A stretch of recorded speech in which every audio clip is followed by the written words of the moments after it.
mga kapuso, dahil po sa inyong walang sawang suporta, 447 kapuso classrooms na ang naipatayo natin sa Luzon, Visayas at Mindanao.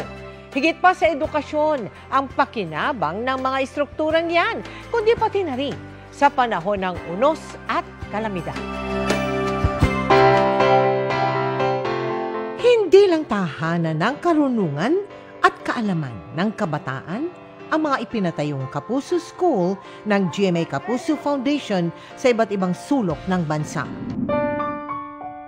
Naging kanlungan din ito ng mga pamilyang walang masilungan sa panahon ng kalamidad, gaya noong nanalasa ang Bagyong Christine at Super Typhoon Pepito sa Bicol Region. Nasa 30 pamilya ang lumikas sa ating Kapuso School sa Barrio Elementary School sa Kamalig North, Albay.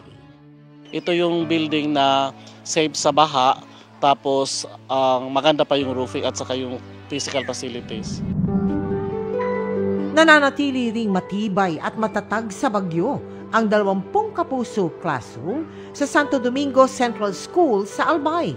Walang nilipad na yero at maayos pa rin ang mga silid. Nagagamit din daw nila itong evacuation center kapag nag-aalboroto ang Bulkang Mayon. Kahit po marami nang dumaan na mga bagyo, kahit po nung ginamit pa rin po yung mga classrooms namin during Mayon eruptions, pero ang maganda pa rin po. Nakaligtas din sa hagupit ng Bagyong Marce ang ating mga Kapuso School sa Cagayan at Benguet. Ngayon na papakinabangan pa rin ito ng mga mag-aaral. Very conducive po yung room para sa mga bata. Walang alalahanin na mga kalamidad dahil safe na safe po yung mga bata.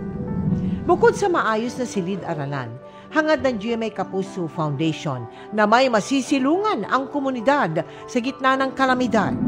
Sa mga nais pong tumulong sa aming mga proyekto, maaari kayong magdeposito sa aming mga bank account o magpadala sa Cebuana Luwalier. Pwede ring online via GCash, Shopee, Lazada at Globe Rewards.